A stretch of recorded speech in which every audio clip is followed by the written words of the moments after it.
Mauricio, por la paciencia, digamos, y entender un poco que sí es la contingencia de la radio. Yo voy a presentarlo primero que todo antes de entrar en la conversación y el tema que vamos a desarrollar. Mauricio Aguilera López es cocranino, estudió en el Liceo Politécnico de Puerto Aysén, pesquería y construcción de embarcaciones menores. Después inició sus estudios de agronomía en la Universidad Austral y los finalizó en la Pontificia Universidad Católica de Valparaíso. Su ámbito de interés es la economía y el desarrollo económico y territorial, en el que se ha diplomado y especializado. También ha tenido un desempeño en municipios como Tortel, ha participado también en la formulación de proyectos y programas de inversión pública. Fue SECPLAN en la Municipalidad de Torres del Paine y ha estado vinculado a la empresa privada y gremios. Actualmente es consultor independiente y es cofundador de la Fundación Patagonia Conectada, y su interés principal es el desarrollo territorial, comunidades y cambio climático, con foco especial en la Patagonia. Tiene un sitio web donde pueden revisar sus numerosos artículos de interés sobre desarrollo y medio ambiente. Es www.mauricioaguileralopez.com. Ahí está la presentación, Mauricio. Muchas gracias por este contacto, poder conversar de distintos temas. Bueno, ayer estuvimos conversando en la previa, digamos, y creo que es interesante poder plasmar tu visión en distintos ámbitos en los que tú has trabajado, y también como un aporte a la discusión regional. Así que nuevamente bienvenido y muchas gracias por estar con nosotros.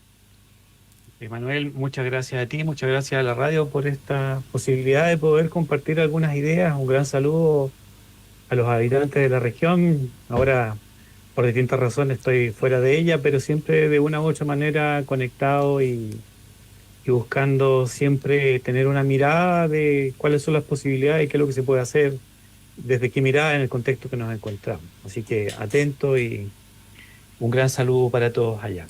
Por supuesto. Bueno, la idea, pusimos un tema hoy, que es a conversar, respecto de lo que es la huella de carbono, digamos, y sus distintas situaciones, y cómo la región de Aysén la importancia que tiene esto a nivel de lo que es cambio climático y obviamente la verdad es que es más que cambio, crisis climática que está afectando el mundo, y cómo la región de alguna manera se ha preparado y cuáles son las potencialidades que tiene en este sentido. Bueno, eso es uno de los temas que me he estado involucrando en el último tiempo, porque me llamó la atención la revisión de información de Chile. Trataba de entender la huella de emisiones de carbono que tiene el país, en qué sectores están, qué sectores son los y regiones son las que más emiten, y cuáles son a su vez las regiones de Chile que más absorben CO2. Entonces, el balance de gases de efecto invernadero del país se genera en función de las regiones emisoras y las regiones que también están absorbiendo, y cómo eso ha ido cambiando en el tiempo. Si nos remontamos a los 90, en términos generales el país era un absorbedor de CO2, fijaba por distintos ecosistemas, etcétera. Pero a medida que la actividad económica del país ha ido creciendo, se ha ido expandiendo ciertas áreas, y además hemos estado sometidos a los efectos del cambio climático, hay zonas que están creciendo significativamente sus emisiones, asociadas también al crecimiento económico del país y de algunos sectores, en particular de la energía, mientras que otras, en particular en los últimos años, afectadas por los incendios forestales, se están convirtiendo en regiones que previamente eran retenedoras netas o absorbedoras netas de CO2, en emisoras por el efecto de los incendios forestales. Y en este caso en particular, el tema con la región de Aysén, o la situación específica con la región de Aysén, pero también con la de los lagos y la de Magallanes, es que son en particular las regiones que más absorben del país. Y en específico la región de Aysén es la que más CO2 o gases de efecto invernadero equivalente, porque hay distintos tipos de gases de efecto invernadero, pero es la que más absorbe CO2 del país. Mira, hay una situación que te quiero comentar porque estuve leyendo tus documentos y hay una situación que es paradójica, porque en realidad, bueno, esta semana hemos sabido de que Coyhaique es una de las ciudades más contaminadas de Latinoamérica.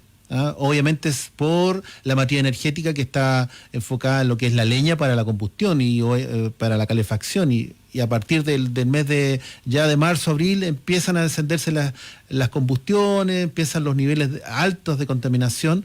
Pero sin embargo, lo que tú planteas es que bueno, la Patagonia, con la cantidad de superficie de bosque, es una de las principales regiones a nivel nacional fijadoras de carbono. Entonces, ¿cómo podemos entender esa paradoja, esa situación que es un poco contradictoria? Esencialmente tiene que ver con el costo del combustible como fuente energética. Y al ser la leña, al ser un combustible de bajo costo y de alta disponibilidad teórica en la región, nos enfrentamos a una situación en que al no tener un sustituto como podría ser gas o una electricidad barata equivalente, o algún tipo de combustible fósil, que en el fondo no es la intención de seguir quemando más combustibles fósiles, no tenemos opciones más que abordarlo a través de la leña. Cuando participé en la comisión de la política energética, hice una presentación al respecto ahí, y la gran pregunta que tenía era ¿a qué costo tendríamos y cuánta energía tendríamos que tener para poder sustituir la leña como fuente energética en la región? Y en ese tiempo, mis cálculos, hace 5 o 6 años atrás, mi cálculo era que el kilowatt hora de leña equivalía a 18 pesos por kilowatt, cuando el kilowatt de energía que tú utilizas en la casa en Aysén está entre 120, 130 o 140 pesos el kilowatt hora. Entonces, y el nivel de consumo, para que te haga una equivalencia, yo soy un Patagón y hice mi propio ejercicio, cuánto es mi consumo y cuánto es mi máximo consumo en las fechas peak, en los meses peak. Entonces, mi consumo, mis estimaciones eran que eran 4 metros cúbicos de leña en junio o en julio, 4 metros cúbicos es 1 metro cúbico por semana, y las estimaciones que yo tenía era que en términos de energía equivalente eran 8 megawatts de energía en el mes. Si tú miras tu boleta de consumo eléctrico normal en una casa en Aysén, suele estar entre 100, 120 o 300, 200 o 300 kilowatt hora mes. Entonces, con eso empecé a ver que en realidad el problema energético de Aysén no era la electricidad. El problema energético de Aysén era la demanda de energía para calefacción, desde el punto de vista de la matriz. Entonces, como la leña es la matriz energética más económica, es la que más obviamente vas a utilizar porque es la que tienes más disponible en el territorio. Por eso mi mirada era, bueno, ¿qué hacemos con el carbono de Aysén? Si Aysén es la región que más absorbe, ¿por qué estamos en una paradoja de este tipo teniendo también la posibilidad de acceder a otros recursos? Si lo pudieras llevar a un tema equivalente, era que casi toda la energía que podría haber producido Aysén tendría que haberse quedado en la región de Aysén para poder calefaccionar en las casas, pero a un precio que está en torno a lo que te comento, y eso significa, podría ser de 18 pesos, o si lo hacemos en un equivalente gas, si la leña fuera extremadamente eficiente y no tuviéramos que gastar 4 megas de esos 8 megas mensuales en solamente evaporar el agua de la leña, y lo que nos queda son los 4 megas disponibles, íbamos a tener que pagar 30, 40 pesos por kilowatt hora, pero eso significaba cambiar todas las redes de distribución y toda nuestra matriz de generación energética. Ese es el desafío que tenemos por delante. Claro. Mira, yo lo asimilé porque como esta semana salió el nombre de Coyhaique a nivel nacional, digamos, como es una situación que quizás lo podemos abordar en otra conversación, digamos, más adelante, porque claro, es lo que nos toca vivir al día a día. ¿Ah? Y esta situación de cómo cambiamos o de transformar la materia energética, ya es una discusión obviamente que tiene otros ribetes, digamos, y también tiene que ver como una situación, no sé si suprarregional, digamos, que es como el país ve el desarrollo de sus regiones, porque claramente las regiones por sí solas no va a transmitir o no es capaz de solucionar este problema, digamos. Mira, yo lo que he visto y lo que he estado revisando es que el país, especialmente las regiones más emisoras, son las que están tomando decisiones al respecto. ¿Por qué? Porque las regiones más emisoras son Santiago, y la región de Aysén compensa toda la emisión de Santiago. o su absorción. O, en el último tiempo, es la minería de la región de Antofagasta, y la región de Aysén compensaría toda la emisión de Antofagasta. Entonces, la actividad minera de la zona norte del país hoy día está, dadas las tensiones que se están generando producto del tema del cambio climático. Hay países, y en particular la Unión Europea, que va a empezar a restringir la adquisición de commodities desde países que son emisores. Tienen que los proveedores de las grandes industrias de los commodities revisar su huella de carbono y compensarla. Entonces, ¿qué es lo que ocurre? Que la región de Aysén, con todas las restricciones al desarrollo, si lo tomamos de esta forma, lo que significa las áreas silvestres protegidas, está haciéndole un aporte al país y no está recibiendo una compensación por ello. Mientras que otras regiones están en un proceso de crecimiento y emisiones de gases de efecto invernadero y toman decisiones por la región. Al crear un parque, por ejemplo, tú estás tomando una decisión sobre un desarrollo de un territorio o crear áreas silvestres protegidas. Entonces, la mirada era de qué manera, es un poco la reflexión para el territorio, de qué manera esta capacidad que tiene la región y el rol que tiene como absorbedor de gases de efecto invernadero para el país, ¿tiene alguna compensación en paralelo? Esa es como la gran pregunta, ¿de qué manera? Y las decisiones respecto de eso se están tomando no en Aysén. Ahora, siempre se ha dicho que la Patagonia es Aysén reserva de vida, la gran cantidad de superficie de bosque nativo, 4,5 millones de hectáreas de bosque nativo, más del 50% de las áreas silvestres protegidas, tienen un valor intrínseco que está de alguna manera compensando lo que se contamina en otras regiones, pero tenemos un problema súper evidente que Coyhaique es la ciudad más contaminada de Chile, digamos, de Latinoamérica. Entonces, el país eso es vista gorda, digamos, no es tema, digamos, para nadie, solamente para nosotros que vivimos acá y que sufrimos, digamos, la población más joven, los adultos, la gente de tercera edad, las consecuencias de este retraso, no sé cómo decirlo, crónico que tiene la región respecto a su matriz energética. Mira, yo he hecho un poco ese ejercicio, analizando mi propia situación. Y en temas de la leña, normalmente tienes que pensar que para un punto de combustión lenta, asumiendo esta situación, porque hubo un cambio con los temas de pellets y otras iniciativas, pero asumiendo leña, un punto de combustión lenta, mi consumo anual era de 20 metros cúbicos de leña. Solamente yo. Entonces, con una combustión lenta por casa. Entonces, la gran pregunta que me dice, bueno, ¿cuánto bosque tengo que tener yo disponible para hacer que mi consumo de leña esté neteado? Significa que yo no esté perdiendo bosque. Y lo que me encontré con los números es que en la región de Aysén, con la que conversé con algunas forestales y otros, es que un bosque adulto produce 5 metros cúbicos por año. Entonces yo lo que tengo que poder extraer por hectárea son 5 metros cúbicos. Entonces, cuando te digo que yo consumo 20, para mí solamente un solo son 4 hectáreas de bosque. 4 a 6 de bosque adulto, maduro, adulto. Esa es la escala. Entonces, y eso hay que multiplicarlo por el número de hogares que se calefaccionan con la combustión lenta, digamos. Por la cantidad de metros cúbicos de leña que tienes disponible. Entonces, ¿qué es lo que está pasando? No solamente te estás contaminando, sino que además te estás deforestando o estás degradando el bosque. O sea... Entonces, sí, y eso significa que eso se va a producir en torno a las localidades, porque es donde es más fácil.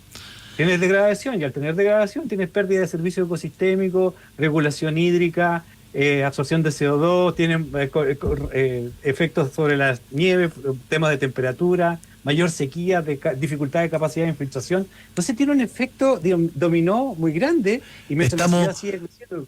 Como el efecto que el otro día de la rana dentro de una olla que se está calentando y mientras todo bien, digamos, hasta cuando ya no hay nada que hacer, digamos, ya está cocinada.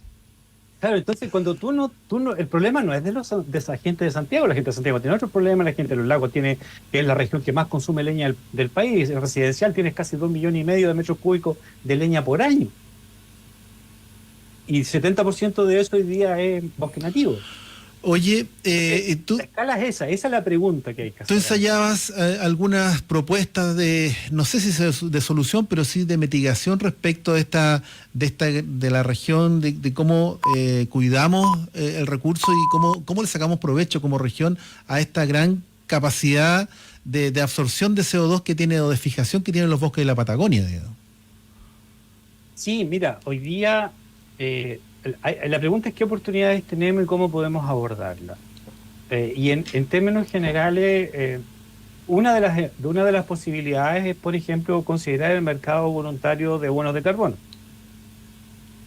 que lo que buscan es, a través de distintos proyectos, sobre bosque nativo en particular, pero no sobre la tendencia del bosque, sino sobre el efecto de un proyecto, qué impacto tiene sobre el incremento de la capacidad de absorción de CO2 en algún lugar determinado, como por ejemplo una reforestación, una optimización del manejo de bosque nativo, el cuidado de amenazas, de incendios, de deforestación o de otro tipo, o eventualmente sustituciones de matrices energéticas, suponte hacer un Pero proyecto de energía. ahí me nacen algunas dudas porque, o sea, más del 50% del bosque nativo está bajo protección, digamos, de la área silvestre protegida. O sea, es el Estado el que tendría que, entre comillas, generar ese o cobrar Es esos difícil, bonos de carbono, digamos. claro, pero eso técnicamente desde el punto de vista del mercado voluntario ya no tiene adicionalidad. ¿Por Ya, qué? Porque existe una norma y están protegidos. La gran pregunta es qué es lo que está ocurriendo fuera de lo protegido. ya, perfecto. Y ese es el lugar donde es interesante abordar. Y ahí tienes que tener presente que mucho de lo que está fuera de lo protegido fueron casi esas 3 millones de hectáreas de incendios forestales de la región de los años 20. Entonces, el potencial que tenemos hipotéticamente podría estar entre 2 o 3 millones de hectáreas potenciales de reforestación o de restauración. No vamos a llegar a esos niveles, pero recuperar paisajes con áreas donde son sensibles, como las riberas de los ríos, las cabeceras de las cuencas, podrían contribuir a a mejorar la emisión, pero además, por ejemplo, mejorar la regulación y la provisión de servicios ecosistémicos, en particular la regulación hídrica. Oye, yo sé la respuesta, pero voy a hacer la pregunta, digamos. Nuestros políticos, digamos, están preocupados de estos temas, ¿es preocupación para ellos? ¿Está en la discusión? ¿Hay alguna propuesta en ciernes, digamos, que podría decir, sabes que mira, se está discutiendo, se está viendo, se está analizando posibles, no sé si soluciones, pero medidas que vayan, digamos, a capturar estas oportunidades? Eh, yo lo que he visto es que en términos generales hay actores y hay políticos que tienen esta mirada, pero no están en la región. Ya. Ya, no son Nuevamente de la región. está fuera, digamos, Claro. del ámbito regional. Y tienes un ejemplo práctico. El primer gobierno, la reforma tributaria de Bachelet estableció un impuesto específico a las emisiones de CO2, con un valor de tonelada de carbono, que normalmente es un certificado de carbono, de $5 por tonelada de CO2 equivalente. Ahora, eso fue a 2014 o algo en esa fecha cuando se hizo esa reforma. No se ha aplicado todavía y está orientado a las generadoras térmicas en términos generales, o a las que emiten CO2 por emisiones de ese tipo. Pero cuando tú revisas el Sistema Nacional de Inversiones, hay un concepto que se llama costo social del carbono. Y el costo social es cuánto le cuesta a la sociedad chilena emitir una tonelada de CO2, desde el punto de vista de los impactos que tiene en, por ejemplo, atenciones de salud, cambio climático, el efecto térmico, los temas de desastre y otras cosas. Y para Chile está calculado en $32 por tonelada para el efecto de cálculos de inversión. Entonces, si tú lo analizas, el Estado está tratando de ir a un sistema que reduzca las emisiones en su inversión pública. Por supuesto. Y el valor está a 32. El tema es que si tú lo empiezas a mirar y lo proyectas, ¿cuál es la tendencia que debiera tener el costo social del CO2 a nivel global? Hoy día, para 2050, se está pensando que el costo social puede llegar a $100 a $100 la tonelada. Mm. Y para Chile, para conseguir, había un precálculo para conseguir las metas de carbono neutralidad al 2050, el costo de la tonelada de CO2 debería estar alrededor de $500 en Chile. $500 la tonelada, el costo social. Entonces, imagínate lo que significa, implicaría poder cumplir las metas con ese impuesto, cómo le va a afectar a la economía, cómo vas a hacer el proceso. El shock que tiene es muy fuerte, por lo tanto, la evaluación va hacia la progresividad. Oye, mira, yo sé que esto es un tema complejo, pero bueno, la idea es que podamos seguir conversando. Yo te invito, digamos, que podamos retomar estos temas con mayor profundidad analizando distintos ángulos de este tema, que es muy interesante, sobre todo ahora que seguramente va a empezar a ser el tema de la contaminación acá en Coyhaique con los meses de invierno, y también con esta potencialidad, digamos, el desarrollo de los bonos de carbono que va por otra arista, pero también la región tiene harto que decir. Mauricio, yo te agradezco este contacto. Te pido la disculpa que como tuvimos una contingencia periodística se nos acortó un poquito la media hora, pero la invitación es a que podamos seguir conversando en los próximos días y semanas. Gracias, Manuel, y un saludo muy grande a la gente de Aysén. Espero que estas conversaciones ayuden y orienten, y obviamente poder recibir la retroalimentación de otros respecto de cuáles son las miradas para poder construir un escenario de adecuación a cambio climático en la región. Esa es la idea. Gracias, Mauricio. Un abrazo, muchas gracias. Que estés muy bien. Saludos. Gracias, Manuel. Un abrazo para ti. Saludos bien, a la ahí, radio y a la gente de Aysén. Gracias. Ahí estábamos conversando con Mauricio Aguilera, ingeniero agrónomo, consultor en desarrollo territorial, que nos va a estar acompañando en las próximas ediciones también para seguir profundizando estos interesantes temas. Vamos a la pausa, que estamos un poquito atrasados, pero volvemos con nuestros siguientes invitados. Radio Santa María indica la hora. Son las 5 de la tarde y 36 minutos.